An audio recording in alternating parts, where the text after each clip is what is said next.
Hello and welcome back to another edition of the GSMC College Football Podcast, presented to you by the GSMC Podcast Network. I'm your host, Jake Daly. Today is Wednesday, May 7th. Happy hump day out there. Got a good show for you today. Going to talk a little bit about the Big Ten revenue report that just came out from the 2024 fiscal year, what that kind of means for the state of the conference, for the state of college football. Also going to touch on my Big 12 coaches. Started ranking them the other day. We're going to continue that, rank the number 9 through number 6 head coaches in the Big 12. Get into that a little bit as well. I also want to talk about why I think Notre Dame is smart to stay independent in this era of college football. Obviously, that's been a debated point for I don't even know how long. As long as I've been alive, probably even longer.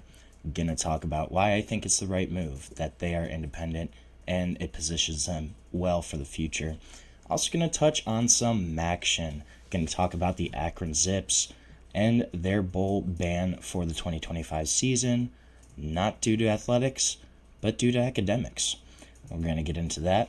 And then make sure you stick around for my last segment. We're going to start ranking the Big Ten starting quarterbacks, all of them in the league. I'm going to start with the bottom, go about 18 to 14 today, talk about those guys, why I have them ranked where they are. Before I get into any of that, though, I just want to remind everyone, this show is all about you. We love hearing your comments, questions, insights, opinions. We want to make this show as interactive, as exciting as possible. One easy way to do that is to use the Super Chat feature. To use the Super Chat feature, all you have to do is click the $sign at the bottom of the chat box to type in your comment, question, concern, hot take, whatever you got in that box. Send it in there. This guarantees that your message gets on the air, gets read live. It's also just a great way to support our show and what we're doing here at GSMC. We couldn't do what we do without your ongoing support. We're so grateful to have y'all as part of our community here at the GSMC Podcast Network. So the Big Ten, it came out that they have topped all of college football in terms of revenue in this past 2024 fiscal year. Not super surprising when you look at their new TV and media deal, kind of what they renegotiated in the past couple years. This was the first year where that really kind of kicked in. And right now, so they had $928 million in the 24 fiscal year. Projections are that this will exceed $1 billion next fiscal season. And that really honestly makes a lot of sense, right? Just looking at the trajectory, looking at the way these media deals kind of shake out, makes a lot of sense that the Big Ten is going to be generating over $1 billion of revenue next year. But this figure in general just showcases how dominant the Big Ten, as well as the SEC, is right now.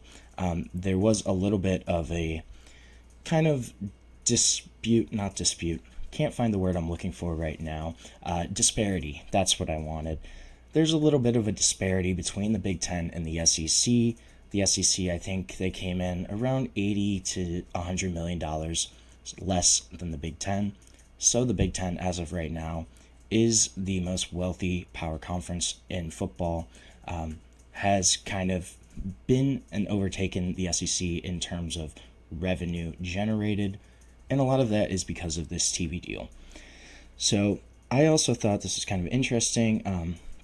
Most of the league's 18 athletic departments, they've already kind of budgeted about $75 million from the Big Ten that they are projected to receive in terms of revenue sharing. This past year, 12 of the members of the league got around $63 million. Rutgers and Maryland got a couple $1 million less because they borrowed money from the Big Ten when they joined in 2014. They were considered non-vested members at that time from 14 to around 2020. They're both expected to obtain full shares in 2027, so still a couple years away from that. But this is still a substantial chunk and change. Each school in the conference at a minimum receive $60 million just in terms of the Big Ten media payout, essentially. That's a lot of money when you're looking at trying to reload your team, reload in the portal, sign guys in terms of NIL. A substantial amount of money, especially for these smaller Big Ten programs that may not have had that much in previous years. Also, of the former Pac-12 teams, it's interesting. Washington and Oregon, they both have half shares until 2030. However, USC, UCLA, they came in and obtained full shares, were fully vested members as soon as they joined the Big Ten. So they're getting full shares right now, which is something that obviously will not change. They got it coming in. They're going to keep that. Other thing that was kind of interesting, they released the figures for their commissioners for the Big Ten.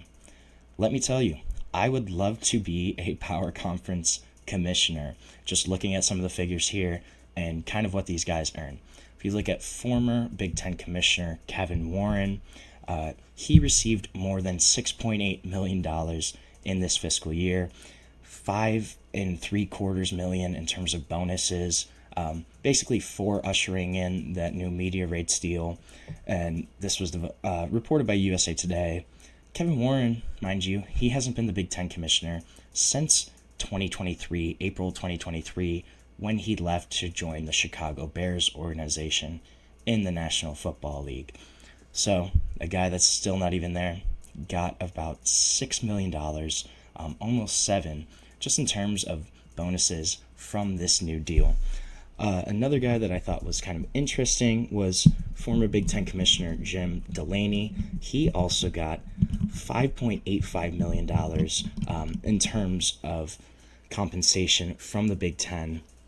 A guy that hasn't been around since COVID, before COVID. He retired on January 2nd of 2020. So this guy hasn't even been around since COVID. Still got almost $6 million in terms of this kind of payout in this fiscal year. And then Tony Petitti, obviously the current Big Ten commissioner, he got, his base salary was a mere $2.62 million, and then he also got a couple different bonuses, stuff like that. This is a big time revenue for the Big Ten. Just kind of showcases their power, their dominance right now. Them, along with the SEC, have really started to separate themselves in terms of just how they are seen, how they can kind of influence college football and the decision making. And this all stems from that media rights contract, right? They signed that deal with CBS and NBC, and this has helped their profits grow by more than $48 million. For the fourth straight year, though, the league did post a shortfall. So expenses grew to $942 million. So they still had a net loss of about $14 million, which I was a little surprised by. But if you think at the operating costs of just some of these operations in the Big Ten, not super surprising when you kind of take a step back and survey the landscape. However, the league still has $213 million in net assets. So clearly they're doing all right for themselves right now. In this same fiscal year, SEC earned $898 million. So I was actually off on my estimate a couple minutes ago. Only about $20-30 million less. But in terms of dispersion, you have the 14 members each got around $52 million compared to the Big Ten guys getting about 60. So still $7-8 million of difference in terms of schools. And this has been a conference that's been on the rise, right? The Big Ten has kind of historically been looked at as second place to the SEC. Just traditionally, when you think of the college football landscape, SEC has kind of been on top for a long time, and then it's the Big Ten. But if you look at the recent history, right, this year, Ohio State beats Notre Dame in the national championship, ends a 10-year national title drought for the Buckeyes, and also was the first time that the Big Ten had back-to-back national champions since 1965 and 1966. So this has been something that's a long, long time in the coming. So the Big Ten has now won two national titles in a row with two different schools. The league got 4 teams into the college football playoff this year. 3 of them made it to the quarterfinals. 2 of them made the semifinals in Ohio State and Penn State. SEC, you look at, they only got 3 teams in. Texas was the only one of the 3 to win their first round matchup. Georgia, Tennessee were both one-and-done teams, kind of unceremoniously dumped out of the playoffs by Ohio State and Notre Dame, respectively. Georgia was dealing with the Carson Beck injury, so Gunnar Stockton was starting, but still a really talented Georgia Bulldogs team that fell right away. Also, Big Ten went 2-0 against the SEC in the college football playoff this year, and they went 3-1 against it in other bowl games, especially the Michigan-Alabama game, in which a Michigan team that really struggled last season went and beat Alabama in their bowl game. Really big upset. I was not expecting that whatsoever for Michigan to kind of do that. But so what can we take away from all this, right? The Big Ten, they have won 2 national titles in the past 2 years, but it is a super top-heavy league, especially when you compare it to some of the depth in the SEC. And then on the flip side, SEC, they might not have the best team in the country these days every year. I think they do probably this year in terms of Texas, but if you look at the long term, they might not have the best team in the country every year, but the depth of the SEC and the quality of contenders, I think, is a little higher than the Big Ten, right? Go down the list of the SEC. You have Georgia, Texas, Alabama, Tennessee is still up there. South Carolina is kind of a contender.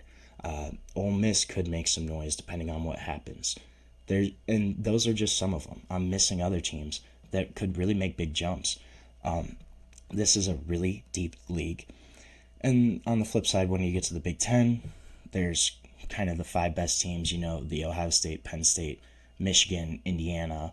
I guess if you want to say like Iowa up there, and then like Oregon, obviously. But after that, there's kind of a big drop-off. You look at the bottom of the league, the Rutgers, the Minnesotas, Marylands, those teams aren't really as high quality teams or programs as maybe some of the lower caliber SEC programs. If you look, though, across college football, these are the 2 dominant conferences. Look at the NFL draft this year. In the 2025 NFL draft, of the 257 players that were drafted, 150 of them were from either the Big Ten or the SEC. So over half of the players drafted this year were from one of these 2 conferences. This has been something where this revenue, this substantial financial power ability has made the Big Ten and the SEC the leading decision makers, the leading forces for change in college football. Tony Petitti, Greg Sankey, they've basically become the 2 big bosses of college football. Their word is what carries the most weight right now because they get the most money, they have the most exposure, they have the best caliber programs, and that gap keeps widening right now. This is a thing, though, where the rest of college football kind of has to cater to them right now, right? Because, think about it, at the end of the day, if the Big Ten and the SEC, if Sankey and Petitti go, hey, we want to do our own thing, we're kind of done with this, they could go, take their ball, go home, say, we're just going to sell our media rights together for our 34 teams, and we're going to get our own massive TV deal because we have the biggest brands, best programs, and everybody get rid of everybody else. We don't care about anybody else. We want our 2 conferences. We have the best revenue. We have the best exposure, best programs. Who cares about everybody else? That's certainly something that the SEC and Big Ten could do. And that's just because of this growing power grab, the growing financial disparity, the influence that these 2 leagues carry. I think the rest of college football is kind of scared of the potential of what the Big Ten and the SEC could do. They can completely change the landscape of college football if they really did want to. If that's what they so preferred, they can make that happen. They carry the sport. This is going to be something that we're going to continue to follow. It's going to be Big Ten, SEC, and that's going to be the driving conversation, the driving decision makers of any changes in college football that are coming up now or in the near future. So we're going to take our first break of the show. When we come back, going to talk a little bit about the Big 12 and continue my rankings of the coaches, what I think. Going to go 9 through 6 today and get into that. But we'll be back on the GSMC College Football Podcast. I feel like I'm losing my mind. Is everybody in the world blind? Please, Lord, give me a sign, a sign. I feel like I'm losing my mind. Is everybody in the world blind? Please, Lord, give me a sign, a sign. I wanna be the greatest. Everybody on the fake shit. I look around and feel like everybody is the fakest. I make this every day and I'm impatient, hoping one day I blow up from the basement. Statement, the top is so vacant. I don't hear shit that I think is amazing. Waiting for my day when I'm playing sold out shows for 1,000 faces. Hey, give me that crown, get in my way and to be put down. It ain't your place, all this my town. If I want that shit, then I'll get it right now. I'm losing it, the noose it fits. I'm losing shit, a stupid myth. You choose to live or choose to dip. You choose to fight or lose your grip and lose a gift. I feel like I'm losing my mind. Is everybody in the world blind? Please, Lord, give me a sign, a sign. I feel like I'm losing my mind. Is everybody in the world blind? Welcome back to the GSMC College Football Podcast, presented to you by the GSMC Podcast Network. Just discussed the Power 2, the Big Ten SEC, that growing financial disparity. Gonna talk a little bit about another power conference in the Big 12 right now and their coaches. This is a league that has some really great coaches, coaching staffs, and I kind of ranked the bottom half of the Big 12 coaches the other day. Gonna get into coaches 9 through 6, break into that top 10, and just kind of discuss them. But before I do any of that, I want to remind everyone, this show is all about you. We love hearing your comments, questions, insights, opinions, whether you've got a hot take, a question, just something you got to get off your chest. We want to hear it. We want to make this show as fun, as interactive, as exciting as possible. One easy way to ensure that your message gets on the air and gets read live is to use the Super Chat feature. To do that, you can click the $sign at the bottom of the chat box to send in your message, comment, question there. This guarantees that your message gets on the air, gets read live. It's also just a great way to support our channel, support what we're doing here at GSMC. We couldn't do what we do without your ongoing support, and we're so grateful to have you all as a part of our community here. So Big 12, interesting league right now. Every year feels like it's kind of just wide open. Arizona State won last year. I don't know a lot of people that had Arizona State as their preseason Big 12 championship winner. I don't know. It's kind of a toss-up every year. That's what makes it exciting, though. But this is a league that has some really solid coaches, and it was tough to rank a lot of these guys. So at number 9, I have the head coach of the Texas Tech Red Raiders in Joey McGuire. Now, Texas Tech, they have become a winning program in the Big 12, basically since Joey McGuire has kind of taken over here. He's shown glimpses of success during that time. They've had 3 consecutive seasons of at least 7 wins, and Texas Tech in Lubbock, that's a tough place to achieve consistency. Obviously, they've had some great teams in the past. You know, I think of the Michael Crabtree teams where they were top 5 in the country at one point. When Mahomes was there, they had some really solid years. This is kind of a program that fluctuates a lot. But Joe McGuire has them on the right track, and this is a Texas Tech team that is looking up under his direction. The big challenge is going to be, can he get them over that hump? They've been knocking on the door. They've been close to contending for the Big 12. It just kind of seems like there's 1 or 2 things every year that kind of hold them back. But they hit the portal hard this year. Brought in a bunch of guys, spent a ton of money across pretty much every position on the field. Bringing in David Bailey from from Stanford on the defensive line, bringing back Micah Hudson at wide receiver, 5-star freshman who had transferred in the December portal. A couple really big wins, and those are just two of the 15-plus names that they brought in to kind of restock this roster. One of the biggest winners in the portal. Joey McGuire is a solid coach, and I think this is the year where we're really going to see what he's made of as a coach. Texas Tech probably has the most talent they've had in a long time. This is a super deep, really high potential Red Raider roster. I'm excited to see what he can do with them. It's all going to rest on his shoulders, though. He's had them have winning seasons consecutively, but they just haven't gotten over that little hump yet. And that's the big question mark with Joey McGuire. Can he get Texas Tech over the line? Can he push them into contention where they are solidified as a legit Big 12 contender? That's going to be the big question mark with Joey McGuire. I think he can do it, but that's the big question. What's going to happen? Can he get him over that line? At number 8, I think Lance Leipold from Kansas is a phenomenal coach. I think he's a little underrated. Honestly, this is a guy that, look at the state of the Kansas football program before, and then look at what he's done since he's been there. A guy that got hired from Buffalo really late in the cycle, too.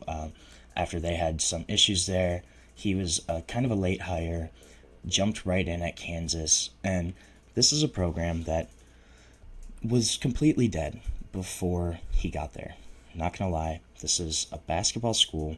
Kansas just hasn't really placed a lot of emphasis on football, but Lance Leipold comes in, gives them life, injects something into the Kansas program, able to really have a strong season in 2023. They won 9 games.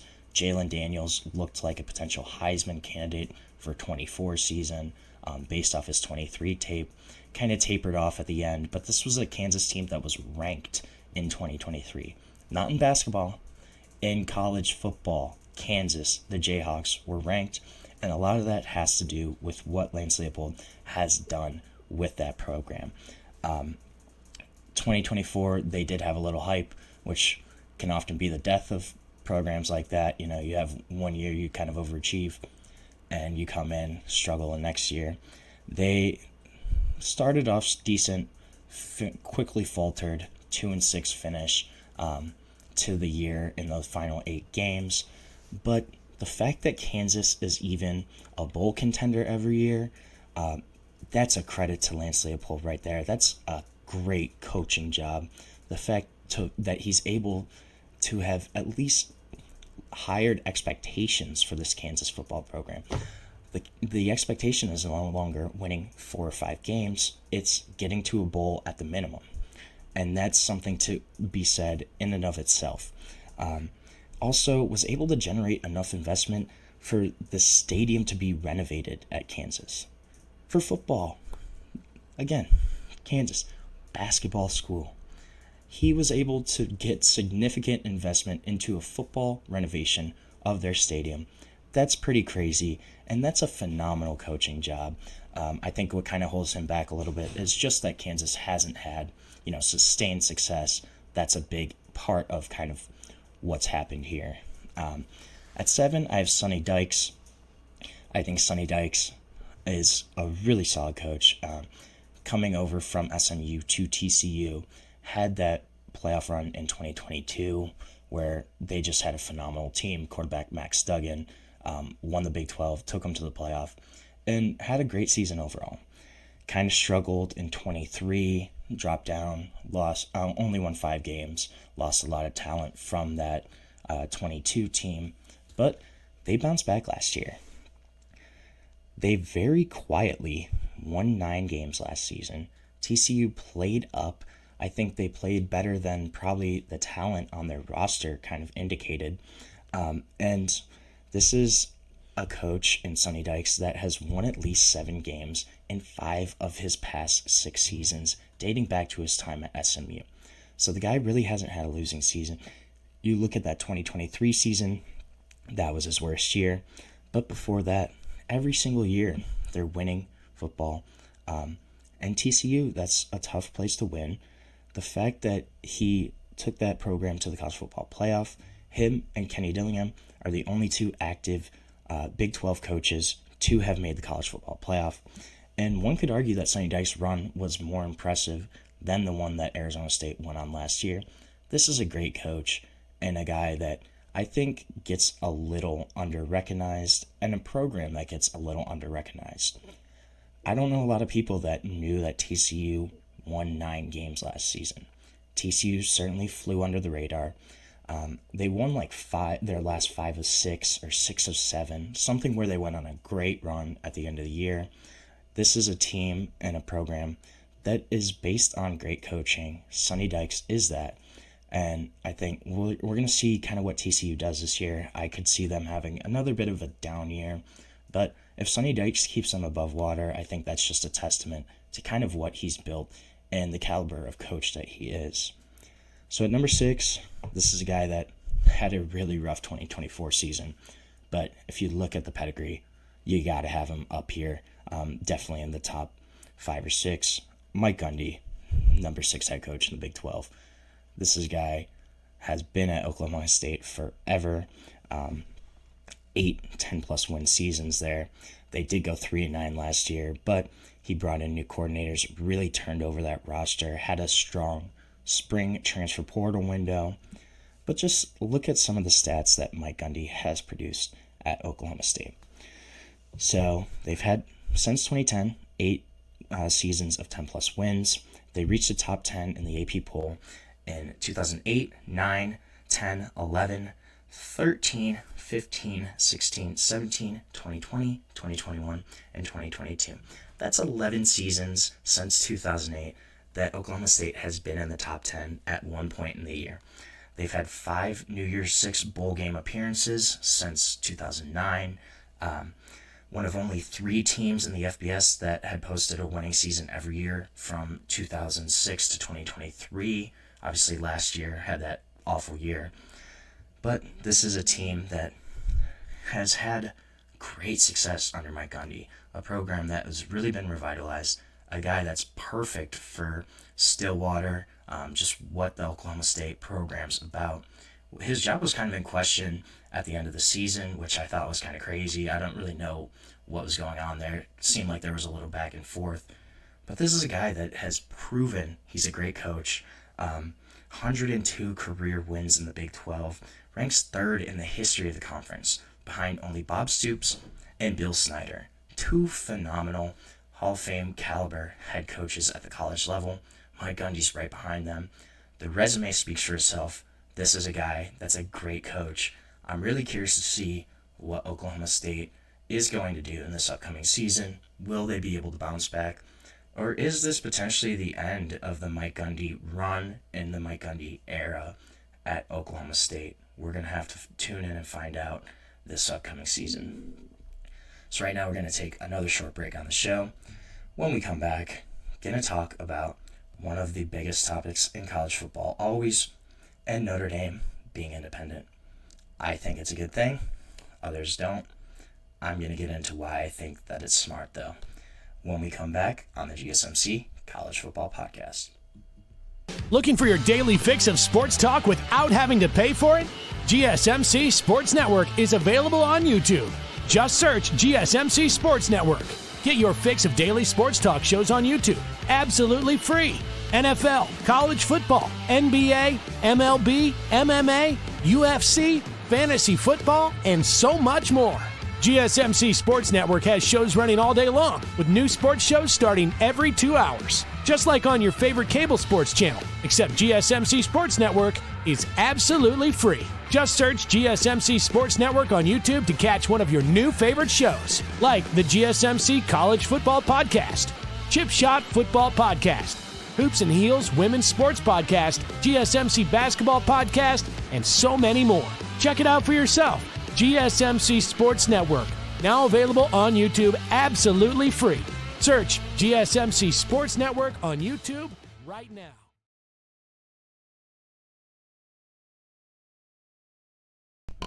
Welcome back to the GSMC College Football Podcast. Just talked to little Big 12 coaches. Gonna talk about the Notre Dame Fighting Irish right now. Why I think it's smart that they should stay independent in this new era of college football. So, the argument can be made that Notre Dame has basically been its own kind of power conference throughout its history. You look at their media deal with NBC, you look at the scheduling kind of autonomy and the ability to kind of just pick and choose their opponents. And this has kind of dwindled, especially over the past 40 years. Notre Dame did give up some of that scheduling independence in 2016. They struck a deal with the ACC where they'd play 5 ACC games a year. They're full members of the ACC and every sport besides football. But I think it's smart that they stay independent in football. Here's why. So they did take a little bit of that scheduling autonomy back this week, announced the annual 12-game series with Clemson that's going to run through 2037, 2038. And some of these games were already kind of on the books for Notre Dame. I think they had 5 games scheduled against Clemson during this time frame, but 6 of these games were not. So they add 6 new games in the Clemson Notre Dame series. This is a marquee matchup. I don't think it will hurt them. I'm going to get into it, but so I think if you look at the way they're able to keep their schedule, this is a marquee matchup. It doesn't matter where Clemson ends up, even if the ACC's gone. If Clemson's gone in the ACC, this matchup is staying through 2037. So it doesn't matter if Clemson is in the SEC, if they're in the Big Ten, if they're in the ACC, if they're in something new, it's not going to make a difference. This is going to be a game, a marquee matchup, that's going to be on the schedule every year through 2037.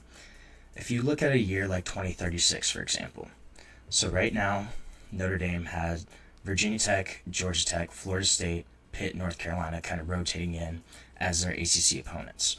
But if these agreements hold, if this Notre Dame-Clemson series counts as one of those games, one of those schools is going to get booted.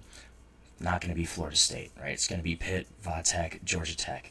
That's going to change kind of the land frame, the marking for that. And 1 year, they could have a matchup where they have Alabama, Texas, Clemson, Florida State. It's like half of their schedule is top 10 teams. And this is going to be a marquee matchup throughout the time. When the ACC reached its settlement with Clemson, with Florida State, agreed to kind of the new distribution model for the conference, this really pointed to more matchups with Notre Dame, between Miami, between Florida State, between Clemson. I don't think that, as of right now, automatic bids. And here's the thing with the playoff. No matter what they do with the playoff, they're still in really good position. They're not going to get rid of the at-large bid. And that's where Notre Dame's going to make its money, is the at-large bid. If you're Notre Dame, you have that at-large bid to get to every year. That's where they're going to go. It doesn't matter if they're not in the conference because they can have the at-large bid. If they win 10, 11 games every year, they're in the college football playoff every single season. There's only been 1 year in the past 5 to 10 years where Notre Dame has not been in the top 14. Especially if they expand to 14 teams, which is probably going to be pretty likely. In the last 10 seasons, Notre Dame has finished outside the top 14 just twice. One of those was that 18th place finish in 2022, and then the other one was one of the Deshaun Kaiser, Malik Zaire years where they were just really rough under Brian Kelly. They had won like 6 games. But even if they do change the college football playoff model, it's not really going to hurt Notre Dame because even if there is automatic bids for the SEC, the Big Ten, they're not going to get rid of all of the at-large bids. That's just not going to happen because then there's no opportunities for a group of 5 teams. I see what you're saying. I think it doesn't make sense for them to join. What's the incentive of them joining conference right now in terms of revenue, in terms of scheduling wise? They pick and choose their opponents at this point. They can win 10 games every year and still get into the playoff. So if you're in that position, why would you take yourself out of that position when you're realistically going to make the playoff almost every single season? Possibly a year or two you don't on a down season. But besides that, you're in the college football playoff every year. You're in the national championship hunt. You're still getting a bunch of money in terms of TV revenue, the exposure as a national program. It just doesn't make sense for them to join a conference where, say they do join the SEC, the Big Ten, if they go 8-4 every year, something like that, they're not in the same spot as they would be if they stay independent. The other thing with the Big Ten is the Big Ten, they want all their universities to have this American accreditation for colleges and universities. That's one of their big sticking points. It always has been as a conference, is basically every member of the Big Ten is a top R1 research university. And while Notre Dame is that, they do not have that accreditation that the Big Ten loves. The Big Ten basically requires for every one of their member schools to have. Even if you look at the teams that they've added in the West Coast schools, Washington, Oregon, USC, UCLA, they all carry that accreditation. While Notre Dame, yes, is a renowned university, they do not have that accreditation. And that's a big thing in terms of research dollars, billions of dollars of revenue for research. I don't think they would love to have Notre Dame because of that kind of, it's one little minor sticking point.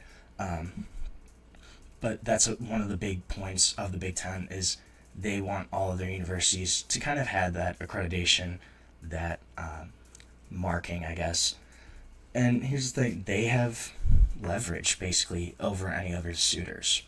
If the Big Ten or SEC wants them, they're going to have to fight for Notre Dame because Notre Dame is in a position right now, they don't really need a conference. They have the scheduling agreement with Clemson. Realistically, now they're going to get one, probably with Florida State, most likely with Miami as well. Both of those athletic directors have kind of come out and said after this Clemson deal that they want something similar. I would not be surprised if we see a Florida State Notre Dame agreement for an annual series for the next 10 years or so in the near future. I think kind of the same thing with Miami is the ACC is really trying to drive those big-time matchups. They don't want to have Notre Dame be playing Pitt every year or, I don't know, just random ACC teams. Syracuse, they want them to play Miami, Florida State, Clemson, their big-name programs, the big-time recognition, because they get more money from that. And it's just more exposure for the ACC overall. With that current model, too, the league would have less chances to be seen on a big stage because of less games with Notre Dame. So I wouldn't be surprised we see a Florida State, Miami, kind of similar agreement to what Clemson and Notre Dame just agreed to. I think that's something that's probably really going to happen. Notre Dame's also, they're basically going to be able to kind of handpick their 5 ACC opponents. So they're going to be able to stack Clemson, Florida State, Miami, most likely, and then they'll still be able to kind of keep those historical rivalries against Stanford, which is ACC member now, Boston College. That's a big-time matchup from back in the day. They're basically going to be able to kind of handpick and choose their opponents. The ability to have autonomy over their schedule is one of the biggest things for staying independent. They can kind of pick and choose who they play. They're going to have these bigger matchups against Clemson, Florida State, Miami, but they're also in a position where they don't have to do anything that they don't want to or that they think is going to be a little disadvantage for them. I think it makes sense for them to stay. I can see the point of joining conference, and we're going to see what happens with realignment, right? Will the NCAA even be the overarching organization? Will the SEC and Big Ten kind of go, hey, we're going to make our own Super League? If something like that happens, it could force Notre Dame's hand. But as of right now, kind of the way the playoff works, the way their agreement with the ACC works, there's really no incentive in this current model for them to join a conference. You have your own autonomy in terms of scheduling. You have your own media rights deal. You have the ability to kind of pick and choose your opponents. You have basically a guaranteed spot in the college football playoff as long as you don't really mess up during the regular season. And you have a team that's really on the rise in terms of recruiting, putting money more towards NIL. Notre Dame under Marcus Freeman has done much better recruiting-wise, getting higher caliber athletes in than they did under Brian Kelly at any point. I also think just Marcus Freeman in general is a head coach that will probably be around there for a long time, a guy that I think is continuing to grow as a head coach. Right now, they have the number 2 recruiting class in the nation in 2026, and they're selling kids on this. Hey, we're independent. We have our own deal. We are in a great position. You're really not at a disadvantage of not being in a conference because we have a shot to make the playoff every single year as long as we kind of take care of business. I think that's probably the mindset from Notre Dame and what they're selling to these recruits right now. It's a good position for them to be in, I think, right now, is they don't have to do anything that they don't want to. We're going to see kind of what happens in terms of, will conferences realign? Will there be a complete breakdown in the college football power structure? That's certainly very possible. But the way everything stands right now, I think Notre Dame is in a really solid spot to kind of continue maintaining the status quo, keeping what they're doing. You keep your autonomy in scheduling. You have a really great shot to make the playoff every year, compete for a national championship, and you have your own TV deal. So you don't need to renegotiate with conferences in terms of TV. You can kind of do your own thing. It makes a lot of sense in this current landscape for the Irish to stay independent. So we're going to take another short break on the show. When we come back, we're going to talk a little Maction, talk about the Akron Zips, ineligible for the bowl experience in 2025. Going to discuss why when we come back on the GSMC College Football Podcast.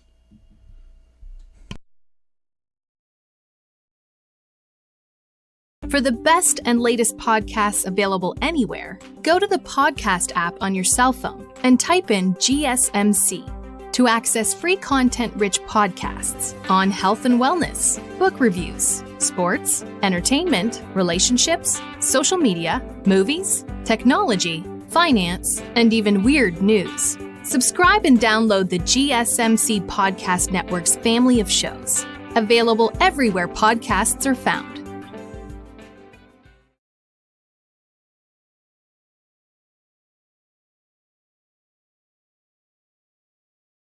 Welcome back to the GSMC College Football Podcast, presented to you by the GSMC Podcast Network.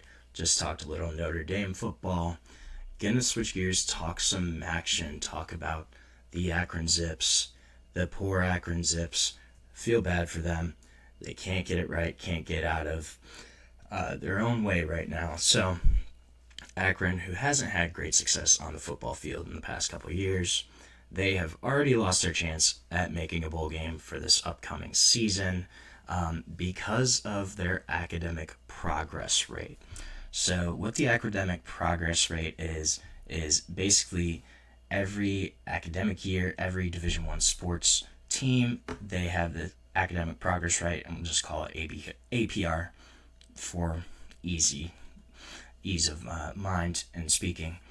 So every D1 sports team's APR is calculated just with a simple formula.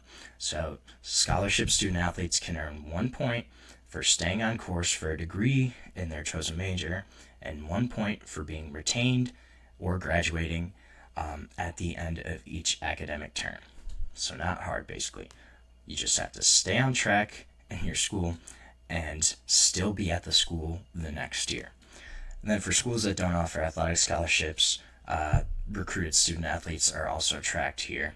So this is the 4th consecutive year of publicly reported APRs. They did have a 1-year hiatus due to COVID-19, the pandemic. In 2022, the D1 board approved the release of APR scores. They voted to continue the suspension of program penalties at that point. But this was all kind of scheduled to return in spring last year. They decided not to enforce it. The loss of access to postseason competition for teams that scored lower than 930 last year.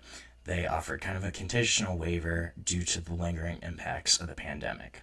But normal operations are back this year, so any team below that 930 benchmark, no bowl games for you. And unfortunately for the Akron Zips, that has what occurred this week, this upcoming year. They scored lower than a 930, and they will not even be eligible for a bowl game. Were they going to make one? Probably not. Still, though, they don't even have a shot at this point. Their APR came in for the 23-24 academic year at 914 on Tuesday. This was the second straight year, actually, that Akron had an APR of less than 930 per NCAA rules, back-to-back seasons with a sub-930 APR. You get a postseason ban. Preseason. You get a postseason bowl ban. So Akron was handed. Additionally, they were handed practice deductions last season as an initial punishment for their APR last year. But because they didn't get it again this year, no bowl game, even a possibility for Akron. They actually did better in the season before. They had a 920 APR. Unfortunately, they got worse this year academically. Kind of impressive, actually, if you think about it. Akron, they're only one of 3 football programs to hit a multi-year APR rate low enough to miss the postseason across of all Division I. Mississippi Valley State and Arkansas Pine Bluff. In the FCS ranks, they are also ineligible for postseason play. And then Florida A&M, Missouri State, Murray State, Utah Tech, they all got practice time reductions for their APR rates. This has been a problem for Akron, actually, the past couple of years. Haven't reached it this past academic year, didn't reach the mark the year before, and was pretty close the year before that, too. First FBS school since Idaho in 2014 to get a postseason ban for a low academic progress report. But on the football field, let's be honest, this probably wasn't going to make a whole lot of difference for Akron's upcoming season. Akron has been really rough the past couple of years. In 2022, 2023, they went 2-10 both of those years. They actually showed a little bit of progress this past year. They went 4-8. Joe Moorhead's 3rd season as a head coach. Joe Moorhead is a guy that actually was considered a really great hire for Akron, a guy that at one point had coached in Mississippi State, a guy coached in the SEC, coming back to the MAC. His wife's from around that area, so he had ties to the area. It made a lot of sense to go after Joe Moorhead for Akron to try to kind of revamp that program. But this is a team that hasn't had a winning season since 2015 when they went 8-5. Haven't been to a bowl game since 2017 when they went to the Boca Raton Bowl, finished 7-7 that season. So a program in Akron that, despite this ban, not really sure how much it would have affected Akron. I kind of feel bad for the Zips, honestly. They're in a tough spot in the MAC where the MAC, especially right now, if you're a really great player from the MAC, chances are you're going to transfer out after that really great season in the MAC. You look at guys like Curtis Rourke, who quarterbacked Indiana this past year. He was an Ohio University transfer. Kent State, the year they had 9 or 10 wins, they had like 15 of their 22 starters enter the portal. This is unfortunately going to happen in the MAC. So Akron, even if they didn't have a bowl ban, this was going to be a tough place to win, a tough season for them in general. Akron just also, I don't think, has a ton of talent compared to some of the other MAC programs. There are definitely MAC programs right now that have kind of leaped over them. You look at even the ones in Ohio, right? OU has been better. Kent State has been better the past couple years. Toledo hasn't been bad. Bowling Green now has hired Eddie George and brought in Drew Pine, who has been to like 4 different schools, but an experienced Power 4 starting quarterback. This is a team that was going to have a rough year anyways, but the fact that they have this bowl ban is just really unfortunate. Akron is also in a tough financial spot where they built a brand new football stadium 5-10 years ago probably, but the issue is nobody goes to the games. When you have attendance of 5,000 to 10,000 in a much greater capacity stadium, that's not going to help your bottom line financially, and I'm sure it's all just kind of compounding, right? But when you can't help yourself in the classroom, it's obviously not going to go well for you on the field as well. The fact that they got 2 straight years of this low APR, it's kind of really showcased that this is not a great program right now. Program in flux. Feel bad for the Zips because there is potential for them to be a decent MAC team. Especially, I think Joe Moorhead is a solid coach. It's just there's been a lot of different circumstances at Akron, right? With the portal, with funds, with NIL, stuff like that. The stadium renovation. There's been a lot of different factors that have kind of all contributed to Akron's poor performance. But a school that, unfortunately, they're not even going to get a chance to compete for a bowl game this year. Hopefully they get their APR up this next academic year so that they can be eligible in 2026 and potentially maybe come back up on the upswing. We'll see. The MAC is crazy. That's why we love MACtion. One of my favorite conferences to watch for sure. So we're going to take another short break on the show. When we come back, we're going to get into some Big Ten quarterbacks, talk about the bottom guys here. We're going to go about 18 to 14, discuss who I think is ranked where and why. But we're going to get into that in a minute on the GSMC College Football Podcast.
Welcome back to the GSMC College Football Podcast, presented to you by the GSMC Podcast Network on this Wednesday, May 7th.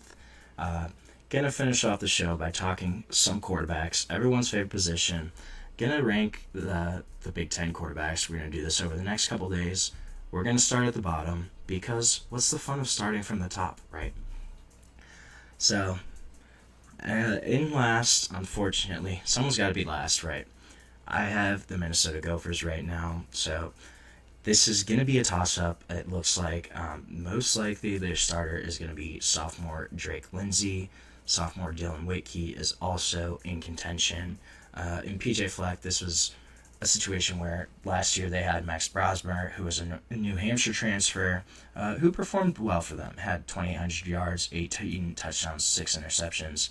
Decent, but not gonna blow anybody's mind. Lindsey's probably the favorite to start right now. This is gonna be a competition for sure. Despite whoever wins, neither of these guys have ever started a career game. Dylan Lindsey has had 3 appearances in total, has only thrown 5 passes in those 3 appearances, 4 for 5, has thrown for a touchdown, so that's a bonus. But a guy that is very unproven. We really don't know what to expect from Minnesota, and that's kind of why I have them in last, is we don't know what Drake Lindsey looks like, how he could potentially be. This is a guy that only has had 5 pass attempts in his career, so there's really no idea what his upside is, and we're just going to have to wait and see. That's why I have him last right now. I just think that we have no clue, and the pedigree's not there for me to consider ranking him higher, I would say. 17, I think Maryland right now is in a similar situation. So kind of having competition, have rebuilt the quarterback room completely. Billy Edwards Jr. transferred out. MJ Morris transferred out. And they bring in UCLA quarterback Justin Martin, sophomore. He made 1 start last year overall. Started against Penn State, really tough opponent. Had 167 passing yards, 1 touchdown in that game. But again, this was one of the best defenses in the country. Started as a true freshman. Wasn't expected to, blow the lights out. A guy that, again, hasn't really shown what he can do yet. There was glimpses in that game, though. So you have him most likely step in. He is going to be in competition. There's a freshman there, 4-star freshman, Malik Washington, who's from Maryland, who could potentially be in the mix here. I think this probably is going to be Justin Martin, though, at least to start. You give him the ball and kind of see what happens. I think there's probably a little higher upside here than Drake Lindsey from Minnesota. And again, if it's Malik Washington, the freshman, as a 4-star recruit, a kid that's from Maryland, I think probably could perform a little better than maybe some of the Minnesota quarterbacks, stuff like that. But Justin Martin, again, super unproven, has only started 1 career game, a kid that's young, that's going to struggle at points, going to look young as the quarterback. And Maryland also, they struggled last year, went 4-8. The one plus though is Maryland's quarterbacks, Justin Martin. They're going to work with co-offensive coordinators in Pep Hamilton and Kevin Sumlin, who are 2 super respected offensive minds, guys that have been around college football for a long time, and guys who have helped develop some really solid quarterbacks. So they do have that coaching staff to lean on. Justin Martin, though, again, is going to be at the bottom of the league because we haven't seen anything. We don't know what really could happen here, and he's super unproven at this point. So then at 16, we have the former Maryland starter in Billy Edwards Jr. transferring into Wisconsin. So this is going to be yet another transfer quarterback for Wisconsin under Luke Fickell. He has brought in Tanner Mordecai, Alex Van Dyke the past 2 seasons as transfer quarterbacks. Braden Locke kind of filled in for both. Braden Locke, he transferred to Arizona, so he's gone. And in comes Billy Edwards Jr. Billy Edwards Jr., he should start. They got a new offensive coordinator in Jeff Grimes. Also added quarterbacks coach Kenny Guyton. I don't know if anyone knows Kenny Guyton.